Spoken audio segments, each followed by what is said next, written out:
Let's do it. Well, everyone, it's my absolute pleasure to welcome Ryan Serhant to the Storybox podcast today. Ryan is one of the most successful and well-known real estate brokers in the world. After a decade leading one of New York's top-ranked real estate teams, he founded Serhant, the first brokerage designed for the marketplace of tomorrow. I guess that's why he asked me how my tomorrow is before. In addition, Ryan is an entrepreneur, producer, public speaker, best-selling author, and star of multiple TV shows. He has one of the largest social media followings, and he is an absolute joy and fun to watch. Ryan, welcome to the Storybox podcast. Thank you, man. I appreciate it. And I just got to say, I love everyone in Australia. I love the Australian brokers, the Australian entrepreneurs. I love the way you all do everything, and it's an honor to be here. Thank you so much, man, for making the time. I know we had a bit of a hiccup with time zone differences and that before. That's my bad. 13 hours is a tricky time difference. You know, you got to do multiplication, a little division. There's some algebra in there to figure out what the time. It's a whole thing.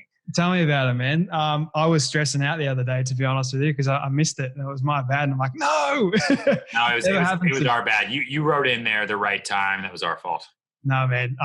Grateful you're here. Before we dive into your backstory and how and why you got started doing what you do now, I have one question that I normally love asking people, which is, what does success look like to you? Success to me is achieving realistic goals, right? It is measured, right? Because anything can be successful. Like, I just drank that bottle of water successfully. You know, I find it far more rewarding to think about achievements than I do thinking about what I've been successful at and not been successful at. It's also really difficult to measure success because it's always relative, and most of it is in hindsight, right? Like 2010 was a successful year 10 years ago. I didn't know it at the time. In 2011 and 12, it didn't feel that successful, but looking back now, it was. But measuring success by reaching achievements that you set for yourself in the form of realistic goals, like that is success to me. I love that, man. What is a goal or achievement that you've set for yourself that you think might take you a while to actually achieve right now? Start my own real estate company by 2020. And I did it in 2020. And make Serhant synonymous with real estate sales all over the world. You know, there are certain brands that are household names globally, and you know, I don't need people to think of me in the form of shoes or cars. But if someone's thinking about real estate, I want our brand name to be thought of, because that's the hardest part, right? That's the foot in the door, and the door is the mind. And so if I can get the name inside of the mind, you know, that's step one, and step one is always the hardest. How in the world were you able to create your own brokerage? Because if people have seen this video that you put out when you announced that you're starting your own brokerage, which I have to say is pretty creative and incredible, how in the world did you end up getting it to be what it is today? Like, what was the process that you needed to follow? Was it, how long did it take you? 12 years. Really, I mean, to be honest, to be honest, you know, I'm not starting a brand new company, really, right? Like, I built a real estate team, sold real estate and built relationships and built a brand and a following for 12 years.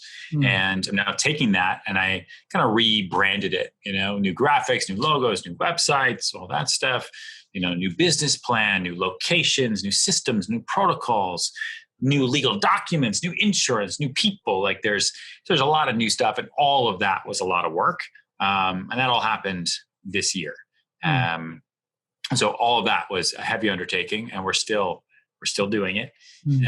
But the building of the business, like we're already up and running on our feet just because we know so many people and they all want to sell. And, you know, my goal was to launch the company in a way that people would pay attention to it and they would know it. So between the Wall Street Journal and YouTube and social, we really choreographed how we were going to do it to make the biggest splash. And that brought in clients and brought in new people and gave us something to talk about. I want to get to why real estate in a moment, but I'm curious about what has been the biggest challenge about starting your own brokerage, about redesigning things and making it synonymous with Wall Street Journal and all these other places. What's been the most challenging thing? Finding good people is hard because there's money involved, there's risk, there's time, there's a lot of trust, right? Like I have less and less time every day for more and more things, and I've got to stay as focused as I possibly can to build business and to make business. I mean, that's really it. Like those are the two things that I have to do: build brand, continue brand, find business, sell business. Everything else is handled by other people. And there's a lot of trust that goes into that, and it's hard. And so, and then time goes by and you're just like, fine, I'll do it by myself, or we'll just do it. We'll figure it out. And it just gets more frustrating. And so, that's been tough. But on top of that, starting in the middle of a pandemic when New York City was shut down and you couldn't move, that was also pretty hard. It's still, you still can't go into a restaurant really. Like they just closed schools down in most of the boroughs today again. Like it's crazy. Wild. Different, really crazy world. And I think what you've been able to achieve in such a crazy world is admirable and very inspirational. So kudos to you, man. Thanks. What do you love the most about real estate in the first place? Like what has it changed for you over time? Like you ever get sick of it? I didn't get into the business because I love real estate. Like I don't get like when I go into apartments, I'm not like, oh my God, the moldings, the floors. Like I don't have marble memorized. Like I work with a lot of agents who really, really love houses and interior design. And, they would be builders if they could have been. They really, really love that. That's not for me. And I love selling. I'm a salesperson at heart. I love making deals. I love the puzzles. I love putting them together. I love creating situations and figuring them out. And I love building, right? And doing more. I think like when I was a little kid, I was always the one building the Lego castle and then getting more Legos to build on top of that castle because I just wanted to make it bigger and bigger and bigger and bigger. And it would always crash in on itself and fall over. And I think you can do that in real estate, right? And you can do it relatively risk adverse because straight real estate sales does not have inventory. Your inventory is your marketing, is your people, is your staff, payroll, but you don't have, these aren't my houses I'm selling. Right? I'm selling houses for other people and taking a fee when I'm successful. That's it.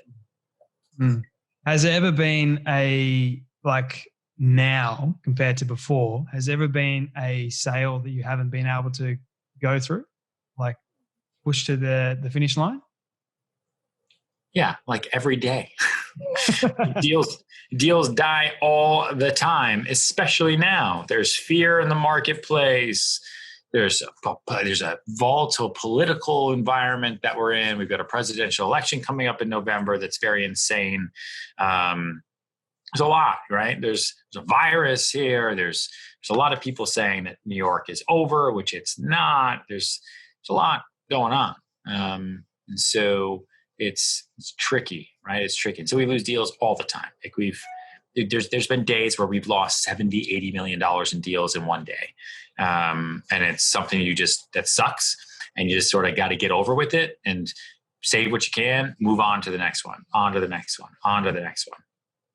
That mindset, man, I'm curious. How does someone create that kind of mindset when it comes to like an $80 million deal falling through? There's a lot of ways. I mean, one, honestly, and obviously it's experience. The more deals you lose, just like a doctor, right? I talk to ER doctors who are clients. I'm like, how do you deal with someone dying in front of you? where like, don't you go home and you're like, man, if I had just done one other chest compression, if I had just given them one other drug, doesn't it kill you? Doesn't it eat you up inside? How do you, and they're like, you get used to it. Like you get numb and you don't take it personally as part of the job. And that's messed up. Like I'm just a real estate broker. Okay. I don't have to go and tell people that their house burned down ever. So you get used to it and you realize it's part of the business, and that, and the longer you do this, the longer you realize to look at your career and not just look at the daily transactions and jobs and everything. Like look at the year, right? What did you do last year? That's better than looking and saying, okay, well, how was 3 Mondays ago? Yeah, bad. Okay. But how were the last 2 Mondays? Good. All right. So such is life, right? You're always, just like the greatest sports players in the world. Like they, like Michael Jordan, basketball player here, he missed more shots than he made, but about the ones he made. They don't make movies, they don't make TV shows and documentaries about the shots he missed because no one cares, right? And you don't make shots that you don't take. So you got to try and swing and see what you can do. Try to put deals together, even if they fall apart. At least you tried and did your best. Mechanically, though, and logistically, I guess a tidbit and tactic I could give you is one of the things I learned early on about getting over loss and like losing deals and bad days and stuff was you write down 2 lists, right? You get a piece of white paper. So writing down lists also helps you breathe. You calm down, you start thinking. On the left side of the paper, you draw a line down the middle. Left side of the paper, you write down everything bad. Okay. Everything bad because it's on your mind right now. Everything bad that's on your mind. Like what just happened? What's angry? How much does your life just suck? Write it all down. Every single thing that's bad. On the right side of the paper, you write down everything that's good. Okay. And you gotta be honest with yourself though. Don't just be like nothing. No, you're alive. That's line 1. You're breathing and it doesn't hurt you to breathe. You went to the bathroom and it didn't hurt you to the bathroom, right? You have 2 arms, you have 2 legs, right? Your family's there. Oh, you actually saw a movie last night. That was funny. That's good. Oh, your breakfast this morning was actually pretty fucking good. Oh, you did do that other deal. And then this, and then this. If you're honest with yourself, the side of the paper that has all the good things always is longer than the side of the paper that has all the bad things. And in the amount of time it'll take you to write that list, you will have thought about it and you will start breathing better and you'll realize that everything is relative. And yes, it sucks, but it's gonna be okay. I say that all the time, like with everything that I've been through in life. And I've actually been in real estate and sales for most of my life. And, having deals not go through and feeling like, I'm never going to make another deal again and all that sort of stuff, that fear that people can associate themselves with things happening. But ultimately, everything is going to be okay. I love how you said that. And the list thing is a good piece of advice too. I'm curious though, Ryan, do you have any regrets? Do I have any? I mean, I don't know. Life is all about the choices you make, right? Whether you believe in God or not, you have to believe in free will. I can make a decision to go left or go right, and no one else is telling me to do that, And so there's a quote that I live by, which I think you can see in my business and all the crazy things that we do and how we do so much all the time and we work so hard. I'd rather regret the things I did than the things I never tried. Yeah. And so I don't really have any regret. I mean, listen, I've hurt people by accident. I've said mean things. I've gotten angry. Like do I regret doing those things? Sure, but they happened and I learned from them. And if I hadn't done them, I wouldn't have learned from them. And then I would have done them with someone else. So I'd rather regret the things I did than the things I never tried. What would you say has been the worst piece of advice you've ever received from someone? Don't trust the Aussies. Why not? Just kidding. No one ever gave me that advice. I'm just fucking with you. The worst piece of advice I ever got. I don't know. Don't do $1 million listing. It'll ruin your career. Said everybody. But at the time, I didn't really have a career. So I didn't really understand that one. but I get it. Like people were concerned. But I knew then, which I know now, just the more people who know what you sell, the better. Like this is whether I'm marketing my brand or our listings or both at the same time, this is a business of attention. And the more attention I have from clients and agents, and the more attention I can get my properties, the more real estate I'm going to sell and the bigger I can build our brokerage. So it's never really seemed like a bad idea, which is why we created a separate media network. And we work with YouTube, and we created Listed, which is the first digital real estate media network of its kind. And if you go to youtube.com/listed, the channel is there, and it'll premiere with its first 2 shows out of 7 next week. And they star real estate experts that work here, team, and they're funny shows, they're entertaining. And it is basically, an early TV channel, 20 years ago. And we're going to watch it grow and feed it, and it's going to be awesome. And so, we're doing a lot of interesting things now that are fun like that. I can't wait to see it, man. Like your videos on YouTube, they're funny, they're entertaining. And I think having an actual show, you got to watch it here in Sydney, Australia. I see it as an absolute honor and privilege to be able to speak to you and ask you all these kinds of questions that I've always wanted to ask you. One in particular, greatness and achieving greatness. Like you've achieved so many amazing things in your life. Do you believe that there is a specific metric that in order to actually achieve greatness, or what do you believe greatness actually is? I think greatness is something that's better than good, that is, again, just like success, right? It is a relative understanding of achievements. So that, if you felt you did a great job, then you did a great job. But I feel like, greatness also is something that is misused a lot, right? Like, for example, someone tells you you did a great job when you really didn't. Or a father tells their kid, you did great in school today when they really didn't. Or they did a great job cleaning up their room, or you're really great. People overuse that word all the time. And if you really, really understand the definition of the word, and I apologize for all the sirens. I'm in New York City, and people are on fire here every day. So, if you go by the true definition of the word great, even the word awesome, like it's impossible to even comprehend. But I think people should try to be great and to be as great as they possibly can, but know that there is more than just great. I don't know if that's an answer to your question, but that's what came to my head. There's more than just great. I think that's a solid piece of advice, man. A couple more questions for you, because I know your time is very valuable. Who has made the most impactful, who has been the most impacting in your life, whether it's financially, spiritually, mentally, physically, emotionally, you name it? I would say my dad, really taught me how to be an adult when I was 7. And taught me the power of hard work and the value of the dollar, and how to, value myself, and how not to be a baby, and to suck it up and to move on. And those are tough lessons to learn. And I think most people learn them when they're too old.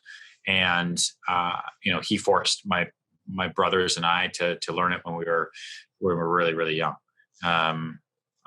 My wife is a good rock for me as well. And, she's also a tough one. I surround myself with people who are just relatively tough on me. I don't know why. I feel like I need it. Like I can't surround myself with people who baby me, because I won't grow anywhere. Like I remember, in college, I was a theater major because I really loved theater and I wanted to do that. So when I moved to New York, I did theater for 2 years and I wanted to be on Broadway and do movies and all that. And it didn't work out. And I got into real estate, and such is life. But the theater professor I have, her name was Carol, and she was so mean. But she would get the best out of people because she would push them to great, right? When everyone else was okay accepting good, she would push them to be great.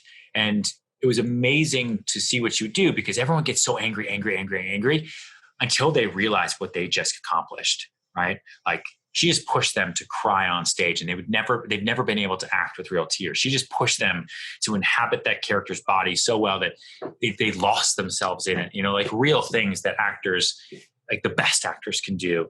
And sometimes people just need to be pushed and to see what they're capable of.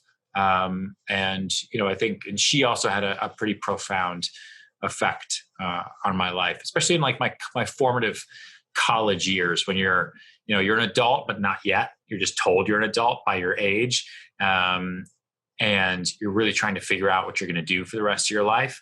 And it was important to have somebody that was tough. So 3 very tough people to me are people that have helped along the way.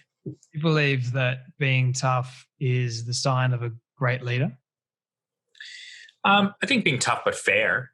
I think great leaders, and one of the problems I have right now with the political landscape that we're in is leadership is supposed to lead.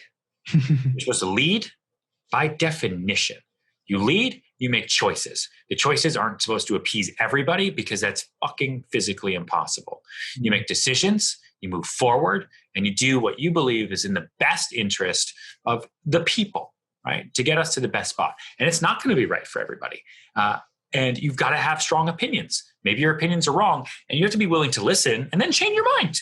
Like I have opinions all the time, and I think I'm right, but then people convince me that I'm wrong, and all right, I'm wrong. I didn't know that piece of information before. I'm glad I now know that. And there's so many leaders now that are being led instead of just leading, and it is fucked up. And it's like this weird reverse, school, like class warfare and, popularity contests where everyone's so nervous and they're so sensitive and they're so politically correct and you can't do this and you can't do that. And oh my goodness. And that they're letting the people lead them instead of leading the people. And look at kids. Like tough parents create good kids, right? Weak parents create bad kids, on average. And the difference between the two is leadership, right? Like if you want to be a great leader, then you are not out there to make friends. If you create friends, awesome. But you don't wake up and say, I'm going to go make a bunch of friends today. Same thing with parents. Like parents need to lead their children, lead families. You're not there to be their son's buddy, right? That's not what the son also needs. Guess what? There's tons of kids out there that they can be friends with. Go have buddies your own age, right? You're the father, you are the leader. You're supposed to lead, and it's going to be tough. You have to know how to say no. So all of that is my answer. I think everyone today is sort of walking on eggshells because they're afraid to get in trouble. For whatever reason that is, I think it is absolutely pathetic. But I had a wise person once tell me, he's like, so Jay, everyone's a leader. You can either choose to be a good one or you can be a bad one. Which one are you going to be? And I thought about that for quite some time. And I'm like, well, I want to be a good leader, but what does that actually look like in one's life? You think we're doing all the right things. We're sharing our story in the hopes that it might help somebody, become better and improve. And I think that's what life's really about, is that pushing forward. And I have a saying, Ryan, it's my actual philosophy: be persistent to remain consistent at the things that you want. And for me, consistency is the flow-on effect of being persistent. And if I have that persistent mindset that, I can do this, no matter what the obstacle comes in my way, I can push through that. If it's bad leadership, so be it. I can push through that too. And here's how I can do it. And it's going back to that core principle of why I want to be a good leader in the first place, because there's not many of them out there these days, as sad as that is to actually say. And you're completely right. I'm not a huge fan of politics or anything like that, but I do understand how it makes such a big difference in the lives of so many people around the world, and how it impacts the economy. That's the thing.